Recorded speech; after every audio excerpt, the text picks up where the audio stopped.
A very hearty good morning to one and all, and hoping that everyone is with a nice fresh mood up to present in our class. So students who are present over there, let me know exact number of students present in the class. So now instantly hit the attendance button and just tell me that you are in the live session. Wow, what a boom! So approx 450 plus students for our today's class are live there. So welcome everyone to one and all. Now today I am not going to take the names of all the cities. उस दिन एक दो students ने नाराज़ी मतलब अपनी इजहार किया कि सर हम लोग भी थे, हम लोगों की सिटीज़ का नाम क्यों नहीं लिया. तो throughout students from Maharashtra. और हाँ, कुछ एडिशनल बात आपको बताना चाहूँगा. Yes, there are few students from Delhi NCR and also from greater Noida too. मतलब भैया अब हम लोग तो भोजपुरी में यूपी के और शुद्ध हिंदी में दिल्ली वासी भी हो गए हैं. So welcome students, welcome everyone on our online learning platform YRS young relentless students and also our online app Manaspure group of institutions. So hoping a very hearty good morning to all of you. Let's start our today's session. पिछले session में हम लोगों ने study किया, क्या study किया था पिछले सेशन में हम लोगों ने? About the value of acceleration due to gravity. हम लोगों ने पिछले सेशन में देखा था फ्री फॉल क्या होता है, फ्री फॉल की टर्म को हम लोगों ने डिफाइन किया था. उसके बाद we discussed about the role of acceleration in terms of gravitation, और वहाँ पे जाके हम लोगों को वैल्यू ऑफ g मिला था. That means we call it as acceleration due to gravity मिली थी हमें small g, that was equal to 9.8 metre पर second square. Correct? That we had discussed in the last lectures about this. ये आता कैसा है, इसका मतलब सारा एक्सप्रेशन और इसका वैल्यूज़ पुटअप करके इसको हमने 9.8 की जो वैल्यूएशन है ये भी हम लोगों ने पिछले लेक्चर में देखा था. So now today what to start with और what to do. So today we are going to start about the variation in the value of g. अब ये जो g है ना, हाँ जी ये g जो g I mean to say small g, हाँ जी small g, this g gravitation we will call it acceleration due to gravity. This acceleration due to gravity changes, there are some variations in this value. अभी इसके variations कहाँ पे आते हैं, किस तरह से आते हैं और इसके varied values क्या होते हैं. Now let us talk in detail in today's lecture. So first of all, when we are talking about it, let me write the heading variation in the value of g. हाँ जी, pay attention everyone.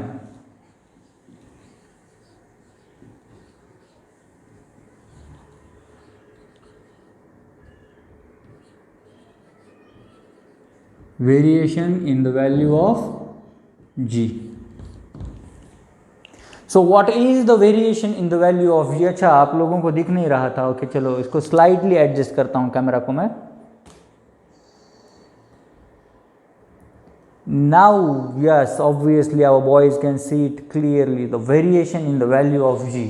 So अभी variation in the value of g की जब हम बात करते हैं तो let us talk about first of all the shape of the earth. Not in the shape of you, hey, don't, not in the shape of you. We are talking about the shape of the earth. As we all know that अब तक हम लोगों ने क्या किया था, consider a circle किया था, बराबर. अब तक हम लोगों ने अर्थ बोला तो एक सर्कल निकालते थे या स्पेयर निकालते थे. आज काफ़ी क्लियर है. But my dear students, as we all know that earth is not complete sphere, it is not completely a sphere, और एक सर्कुलर मैनर में नहीं मिलेगा आपको. Then how is it? As we all know that, we all do know that it is a spherical body but not in the exact spherical shape. We will call it in a slight elliptical shape. अभी elliptical क्यों? Because हम सब लोग बचपन से सुनते आ रहे हैं Earth is a sphere but towards its equator it is some enlarged. Towards the equator जो है तो ये थोड़ा सा फुला हुआ है, बराबर. ऐसे मतलब मान लो कि it is quite larger in the equatorial plane, और पोलार साइड में ये फ्लैट है. मतलब ये जो पोलार रीजन है, in this polar region it is flat in the poles, और इक्वेटर्स में ये क्या है, at the equators it is थोड़ा सा इट इज़ फ्लैटेंड. तो now let us imagine the new shape. What would be the new shape then? अभी जो न्यू शेप हमको मिलेगा that would be our elliptical shape. Now देखो हल्का सा इलिप्टिकल शेप मिलेगा. We will try our best, और नहीं इतना भी नहीं, लेट अस जस्ट से थोड़ा ऐसा मान लो जस्ट इमेजिन इट, इमेजिन करने में कुछ पैसा नहीं जाएगा हम लोगों का, just let us imagine it. Okay, so now when we are talking about the shape of the earth at that time, now what is the relation between the value of g at equators and poles? जो line centre से जाती है ऐसे, we all know that is our equator, and we also know that vertical manners पे जो line यहाँ से to the north pole and south pole join करती है,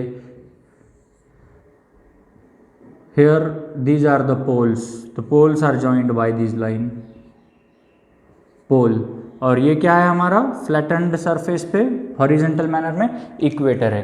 So what is the relation between the value of g at the equator and at the poles? So now let us see here, मैं यहाँ पे लिखता हूँ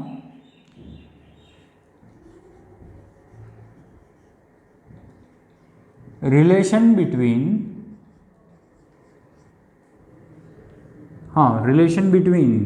value of acceleration due to gravity at poles and equator. अभी equator पे इनका relation क्या होगा और पोल्स के ऊपर इनका रिलेशन क्या होगा हम लोगों को देखना है. As we all know that we know the value of acceleration due to gravity is equal to gm/r². ये मेरा इक्वेशन नंबर 1 होगा. Okay, now at the equator क्या होगा, अभी इक्वेटर के ऊपर सेम क्या करेंगे, सिर्फ यहाँ पे हम let us add their small e to it. अभी यहाँ पे ग्रेविटेशन एट, यहाँ पे लिख दो अगर लगता है तो. Now g acceleration due to gravity at the equator. अभी एट द इक्वेटर बोलने के बाद क्या होगा, यहाँ पे जी ई आएगा, बराबर, E for equator. Okay, E for equator, तो फिर ग्रेविटेशनल कांस्टेंट तो सेम है हर जगह पे, मास भी सेम है. अभी यहाँ पे क्या होगा, रेडियस चेंज होगी. देखो हम लोगों को दिखता होगा डायग्राम में, पोल्स का जो रेडियस है और इक्वेटर का जो रेडियस है हल्का सा चेंज है. So now let us take here है RE का square. This is our equation number 2. Okay, now let us talk about the poles. Now acceleration due to gravity, और now acceleration due to gravity at poles. ध्यान रखना, at equator, at poles, और ये general. So then what would be the acceleration due to gravity at poles. Pole की तरफ मतलब हम लिखेंगे इसको GP. GP is equal to gravitational constant upon into m upon यहाँ पे पोलर रेडियस का square. This is equation number 3. Now थोड़ा सा यहाँ पे ध्यान दो बच्चों, एज द रेडियस जब हम डायग्राम में देखते हैं, यहाँ से देखो, if we are talking about the radius from the centre to the pole, ये क्या होगी हमारी रेडियस एट पोल होगा, correct. And then same thing going from, we are going from equator to the center, so this would be our RE. so अभी in general हमें यहाँ पे देखते ही क्या पता चलता है, the radius of the earth at equator is large. मतलब क्या है यहाँ पे, RE, और RE is greater than RP. तो डिवाइड किससे किसको करोगे, RE से RP को करोगे या RP से RE को. yes, obviously what will we do now, then we will divide the value for the gravitation at poles with the gravitation at equator, acceleration due to gravity at equator. So dividing equation 3 by 2. Now let us write here, dividing equation 3 by 2.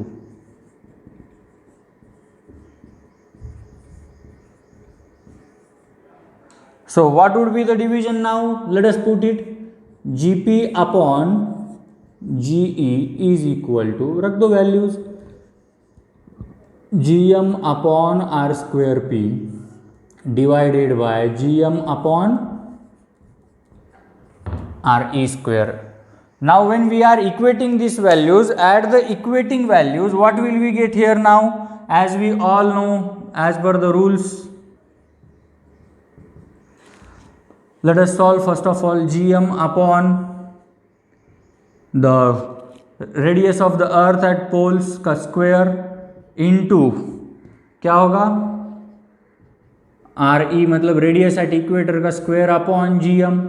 As GM and GM are same, this value will cancel, मिलेगा क्या हमें, GP upon GE is equal to radius of the equator at radius of equator का square upon radius at poles का square. Now दोनों का square है तो इसे मैं कॉमन में लूंगा, GP upon GE is equal to RE upon RP का whole square. Getting it? Now from this value हमें क्या मिलता है, we know that since RE is greater than radius at equator is greater than radius at poles, so radius at equator is greater than radius of poles। इसका मतलब क्या होगा, equatorial radius बड़ा है मतलब डिस्टेंस बढ़ जाएगा, and we know that distance increases gravitation decreases, मतलब ऑब्वियसली क्या होगा अभी यहाँ पे फिर gravitation at poles would be maximum, gravitation at poles would be maximum or more than the gravitation of earth। देखो ये रिलेशन समझ लो, रेडियस बड़ा है मतलब ग्रेविटेशन कम होता जाएगा, हमने पीछे पढ़ा था इनवर्स स्क्वायर लॉ में, डिस्टेंस बढ़ता जाएगा ग्रेविटेशन घटता जाएगा। In the same manner radius at equator is large in number, so gravitational pull would be at equator low, और यहाँ पे एक्सेलरेशन ड्यू टू ग्रेविटी क्यों ज्यादा होगा पोल्स में, because radius is less than the equator, so gravitational acceleration due to gravity at poles is greater than acceleration due to gravity at equator. So यहाँ पे लिखता हूं मैं value of acceleration due to gravity is greater at poles. Can you see it? Yes, okay, so we would write it here, value of acceleration due to gravity at poles is greater। Got it? Value of acceleration due to gravity at poles is greater। So this was about the relation between the values of G at poles and equator। This was the value of G at our poles and our equatorial plane, hoping that you all have understood it, and if there are still some problems you may ask me in the chat session, okay? So now इसे लिख लो within 1 second, बाद में video अगर आपको मतलब अगर लगता है कि रनिंग नोट्स आप नहीं ले पाए तो वीडियो पॉज करके भी आप लोग इसके नोट्स ले सकते हो, rather than that मैंने इसे PDF सेक्शन में भी आप लोगों को दिया है। And any students apart from this, okay, just पहले ये लिख लो उसके बाद हम बात करेंगे।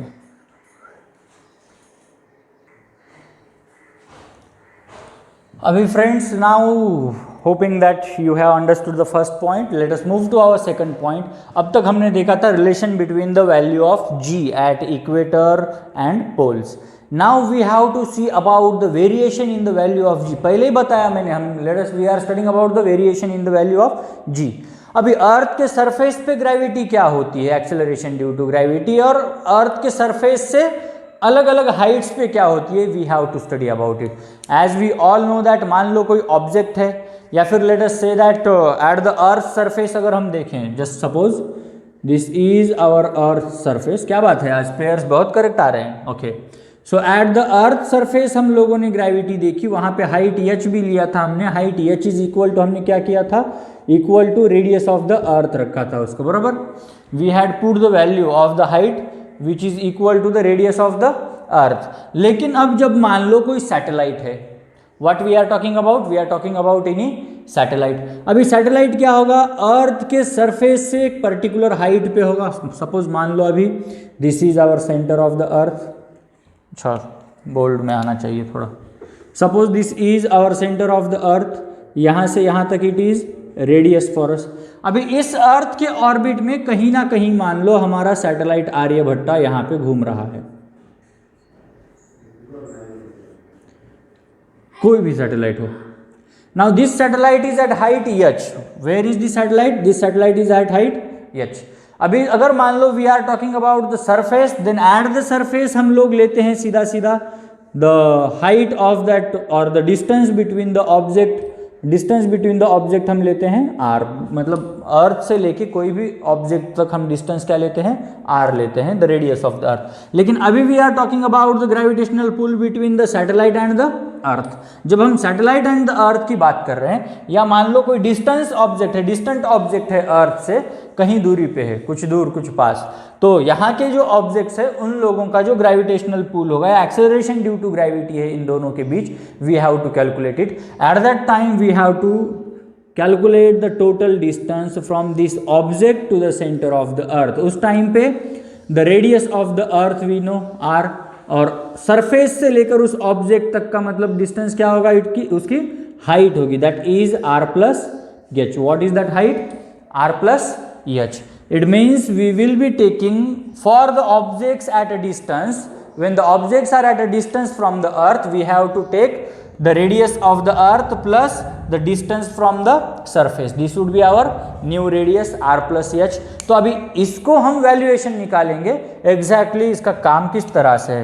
So variation with altitude or height we have to see what we will be talking about. Let us say it as variation with altitude or height. Give the heading, variation with, अच्छा, variation of acceleration due to gravity with altitude, या फिर इसे हम other language में simple words में height कहेंगे।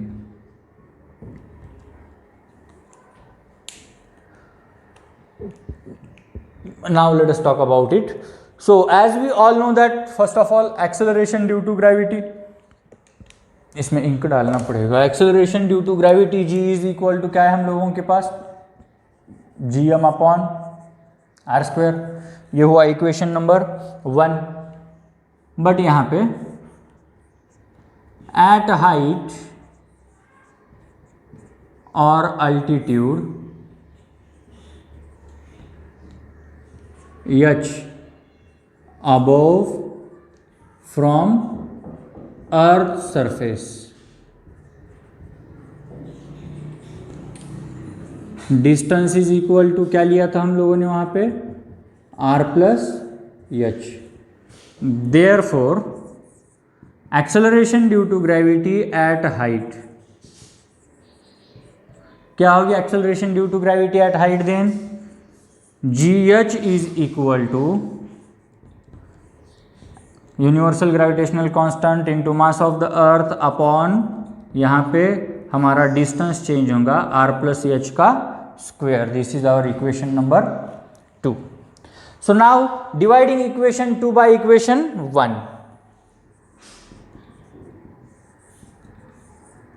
Dividing 2 by 1 क्या होगा, g H upon ji is equal to same thing, अभी वही करना है हमें, G M upon R plus H का whole square divided by G M upon R square. अभी ये इक्वेशन नंबर 2 है हम लोगों का। Late us solve it further ahead. इसको वैल्यूएशन निकालना है इसका हमें। What would be the valuation then, G H upon ji is equal to क्या होगा, just G M R plus H square inverse R square upon G M gets cancel, G H upon ji is equal to R square upon R plus H का whole square. तो इसे इस language में भी लिख सकता हूँ मैं यहाँ पे, R upon R plus H का होल स्क्वायर। अभी इसे एज इट इज रखते हैं for some time, for God's sake. Just now यहाँ पे ध्यान दो, क्या करूँगा मैं, डिवाइडिंग इट, सेपरेट करता हूँ इन लोगों को मैं, R plus 1 upon, I am going the same, okay. So let us think about it. I think we are not, sorry, need not to take it. R square upon R plus H हम subtraction में करेंगे, यहाँ पे नहीं करना है हमें। So right here this is the relation in between them. अभी इस relation से हम लोगों को define क्या होता है, as we all know that R यहाँ पे लिखता हूँ मैं साइड में, since R plus H is greater than R, क्या है, R plus H is greater than R, तो क्या होगा, जहां पे रेडियस ज्यादा है वहां पे ग्रेविटेशनल पुल कम होगा, it means that G H is less than G. acceleration due to gravity at height h, acceleration due to gravity at height h is less than the acceleration due to gravity at the surface, got it? so इसे मैं other relation में ऐसा भी लिख सकता हूँ, therefore g H upon g का value less than 1 होगा। See the terms, so after all मैं स्टेटमेंट क्या दे सकता हूँ, the value of g decreases at height h, यहाँ पे लिख दो नीचे, value of acceleration due to gravity decreases at height h. Keep in mind, height बढ़ रहा है, value of acceleration due to gravity will decrease, height बढ़ रहा है, value of acceleration due to gravity will be decreased, got it?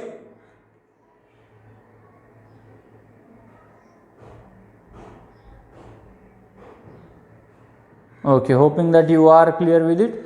Within 1 second इसको भी write down कर लो, फिर हम वाइप अप करेंगे।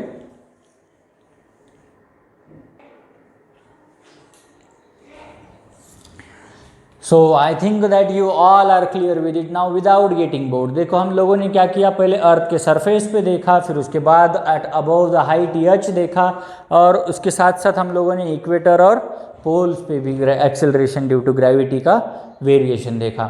Now let us study about the variation with depth D. हाँ भाई जितना ऊपर उड़ रहे हो उतना अंदर भी जाना पड़ेगा ना, आई मीन टू से अर्थ के अंदर का ग्रेविटेशनल पुल कितना होता है। सपोज दैट हम लोग जस्ट इमेजिन कि मान लो अर्थ को एक बड़ा सा चेम्बर कर दिया और 100, 200, 300, 400, 500, हज़ारों किलोमीटर तक अंदर जाना है हमें। Actually we can't go, just imagine हम लोग जा रहे हैं, तो एट दैट टाइम उतने डेप्थ पे नहीं जा सकते बेटा, we can go at just, जैसे माइंस में वगैरह जाते हैं एट पर्टिकुलर लेवल, कम से कम लेवल तक जा सकते हैं, एट हाइट तक, लेकिन later on we can't go because the thing is that वहाँ पे क्या होता है, there is no presence of oxygen for us, so it makes us difficult. So now about the variation when we are talking with the depth. So first of all let us imagine that अर्थ क्या है हमारे पास, spare है। क्या बात है, आज बहुत सारे स्पेयर्स कंप्लीट आ रहे हैं। So now when we are talking about it, from the surface to the centre earth का रेडियस क्या है, आर है।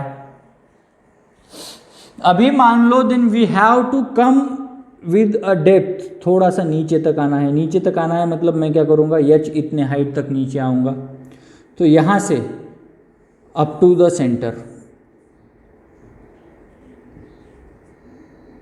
यहाँ से अप टू द सेंटर, अंदर क्या हो रहा है, एक स्फीयर बन रहा है। अंदर क्या बन रहा है, एक स्फीयर बन रहा है। अभी जब ये स्फीयर बन रहा है, then from the centre itself, centre से लेकर अर्थ के यहाँ पे एक नया रेडियस मिलता है हम लोगों को। Are we getting it?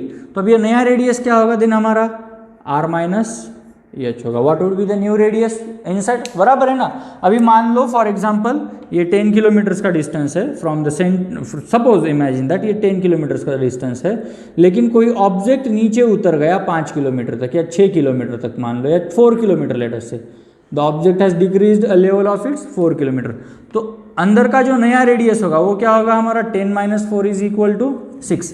In the same manner वहाँ पे हमारा नया रेडियस क्या होगा, आर माइनस एच। ओके, अब रेडियस तो ठीक है मान लो, लेकिन अभी जब we are talking about sphere, हम किसकी बात कर रहे हैं, स्पेयर की बात कर रहे हैं। तो बड़े स्पेयर का और छोटे स्पेयर का मास भी अलग अलग होना चाहिए। बड़े स्पेयर का और छोटे स्पेयर का मास भी अलग होना चाहिए। अभी how do we calculate about the sphere, as we all know that, सबसे पहले हमें पता होना चाहिए volume of sphere. Volume of sphere is equal to, क्या होता है स्पेयर का वॉल्यूम, 4/3 पाई आर क्यूब होता है। पता है आप सब लोगों को, I think you all know that. Then when we are talking about the mass of the sphere, अभी किसकी बात हो रही है यहाँ पे, मास ऑफ स्पेयर, अभी स्फीयर का मास निकालने के लिए जब हम टॉक करते हैं तो रेडियस पता होना चाहिए और डेंसिटी पता होनी चाहिए हमें, डेंसिटी ऑफ द एटमॉस्फेयर वहाँ पे पता होनी चाहिए जहाँ स्फीयर रखा है। That would be same 4/3 pi are cube into d. क्या होगा mass of the sphere 4/3 pi are cube into d. Okay, now let us imagine that we are talking about the volume of the inner sphere. अभी किसकी बात करने वाले हैं हम? Volume of the inner sphere की जब हम बात करेंगे। So while we are talking about the volume for the inner sphere, तो वहां पे क्या आएगा then? v is equal to 4/3 pi inner sphere मतलब r माइनस एच का क्यूब इंटू डी होगा, करेक्ट? क्या होगा? v is equal to 4/3 pi, उसका जो न्यू रेडियस है, सॉरी उसका जो न्यू रेडियस है वो क्या होगा? 4 minus h, 4 R minus h का cube, that would be the volume of the inner sphere. फिर अभी इनर स्फीयर का और let us say inner solid या इनर सॉलिड स्फीयर का मास क्या होगा? Then what would be the mass of it? Same thing 4/3 pi R minus h का cube मतलब रेडियस की जगह और इनटू डेंसिटी डी। देखो समझ में आ रहा है? इफ नॉट गेटिंग इट फिर से एक बार रिवाइंड करके देखना और डाउट से तो मुझे पूछना, मैं फिर से चैट सेक्शन में आपको बताऊंगा या you may ask it personally too. सो बाहर का स्फीयर है, अंदर का स्फीयर है, वॉल्यूम ऑफ स्फीयर पहले इमेजिन करना है, मास ऑफ द स्फीयर हमें पता होना चाहिए, फिर उसके बाद अंदर जो नया स्फीयर बन रहा है उसका वॉल्यूम क्या होगा और इनर सॉलिड स्फीयर अंदर जो बना है उसका मास क्या होगा। इन चीज़ों के बारे में बेसिकली हमें पता होना चाहिए जो हमने यहाँ पे कैलकुलेट किया। Now let us talk about variation of g at depth, variation of acceleration due to gravity at depth. So while we are talking about it, according to the law of gravitation, we all know that according to the law of gravitation,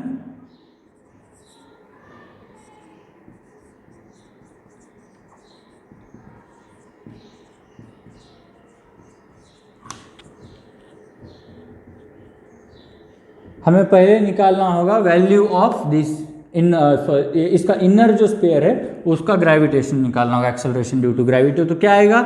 ji is equal to क्या होगा? Gravitational constant mass of the अर्थ। अभी मास of the अर्थ मतलब क्या होगा? जो inner sphere है, अभी हमारा इनर स्फीयर का मास क्या होगा? वी हैव 4/3 पाई, हाँ क्या है हमारे पास? r minus H cube into D divided bye क्या होगा हमारा वैल्यू? रेडियस, रेडियस कितना है इसका? r माइनस एच का square. So this would be the value. Then इसको सॉल्व करना है हमें, क्या होगा? g into 4/3 pi r minus h का स्क्वेयर है, यहाँ पे r माइनस एच का क्यूब है, क्यूब और स्क्वेयर 3 माइनस 2 1, मतलब वैल्यू क्या बची हमारे पास? r minus h into d. This would be our equation number 1 और ये हो गया हमारा acceleration due to gravity at depth हो गया। What is this? Acceleration due to gravity at depth. Now then let us study about the next thing, what is the value of general acceleration due to gravity on surface. तो on surface we have g is equal to gm upon R square, correct? हमारे पास क्या है अभी? gm upon R square है। लेकिन just suppose अब जब यहाँ पे हम मास की बात कर रहे हैं, किसकी बात कर रहे हैं नाउ हियर अबाउट? मास। तो इसको क्या करेंगे हम यहाँ पे? g into in terms of mass लिखना है हमें। तो मास ऑफ द स्फीयर क्या लिखा था हमने? 4/3 pi are cube d, 4/3 pi are cube d divided by R square as it is. तो अभी न्यू वैल्यू क्या मिलेगा हमको? g into 4/3 pi R square और आर क्यूब में कट जाएगा pi R d. This is our equation number 2। देखो थोड़ा सा बोरिंग ना लगने दो, because physics is an very interesting thing. थोड़ा माइंड को स्ट्रेस दो and you will get the values. अभी ये दो वैल्यूज मिल गए। Now what we have to do from equating 1 and 2, दोनों को अगर मैं इक्वेट करके देखता हूं या फिर दोनों का रिलेशन देखता हूं, तो let us define GD upon G, dividing equation 1 by, यहां लिख दो डिवाइडिंग 1/2 क्या मिलेगा देन, g d upon ji is equal to, g d की वैल्यू g into 4/3 pi r minus h into d and divided by g into G का वैल्यू क्या था यहाँ पे 4/3, what is the value pi R d, पार डी नहीं pi R d. Now gravitational constant 4/3 pi d d gets cancel, बचा क्या हम लोगों के पास, g d is equal to g d upon ji is equal to R minus h upon R बचा, correct, R minus h upon R बच गया, correct. Now we can write it in this manner too, किस manner में लिखेंगे हम इसको, g d upon ji is equal to, यहां से आर कॉमन बाहर अगर निकाल दो हम तो क्या मिलेगा हमें 1 माइनस एच बाय आर मिलेगा, correct. Then we can write it as GD is equal to G in bracket 1 minus H by R. This would be the gravitational value at depth. Okay. Then यहाँ पे हमें समझ में आ रहा होगा actually that, क्या समझ में आ रहा है अभी यहाँ पे, R minus H by R अगर हम लें तो that is exactly less than 1, ये less than 1 है. बट हेयर अभी यहाँ पे वाइस वर्सा होगा, क्या इसके साथ साथ हम लोगों के पास क्या डिक्रीज हुआ था, मास टू वाज डिक्रीज्ड, मास भी क्या हुआ था हम लोगों के पास, डिक्रीज हुआ था. As the mass was also decreased and radius is also decreased, क्या डिक्रीज हुआ है, रेडियस इज आल्सो डिक्रीज्ड.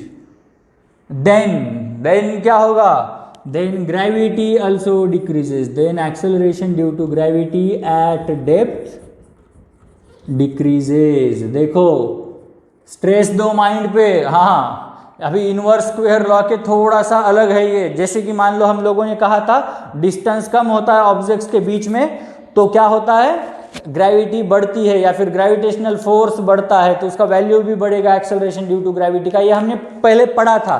लेकिन इन दिस कंसेप्ट थोड़ा सा अलग है, माइंड ट्विस्टिंग है, बिकॉज जैसे हम लोग डेप्थ में आ रहे हैं, नीचे आ रहे हैं, हाइट भले ही डिक्रीज हो रही है लेकिन हाइट के साथ साथ बाहर का जो आउटर मेंटल है इसका भी, इनर सॉलिड जो है इसका भी मास कम हो जाएगा और बचा अंदर का स्फीयर तो it would be with decreased mass, और जहां पे मास डिक्रीज है, रेडियस डिक्रीज है, वहां पे अपने आप ग्रेविटी या फिर let us say that acceleration due to gravity decreases. This is very important, चाहे तो आप इसको वेरी इंपॉर्टेंट मार्क कर लो.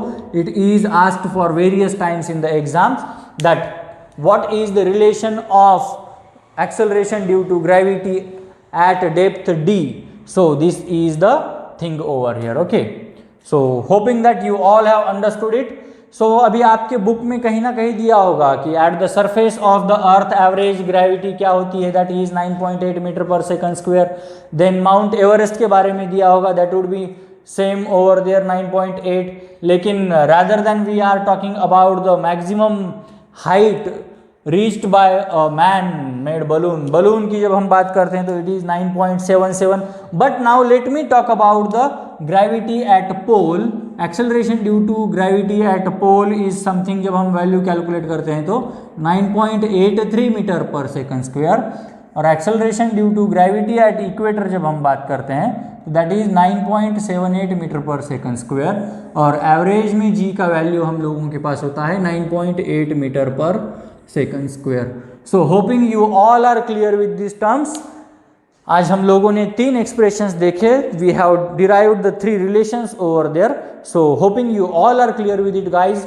स्टडी इट प्रॉपरली, एंड आप लोगों को कोई भी डाउट हो तो just you may ping me a message wherever you want. अभी यहाँ पे आपको एक व्हाट्सएप नंबर डिस्प्ले होगा, and on that number also और in our chat box to you may ask me the problems whatever you are facing over there. So this was a nice talk with you for today's lecture. Myself, Mr. Samir sir, I will take your leave. Have a nice day, and if you like our videos, please do subscribe our channel, do install our app of Manaspuri Group of Institutions, and also do share our videos as soon as possible for the achievements and for the studies of other students. That's all for today from my side. Have a nice day. Goodbye everyone.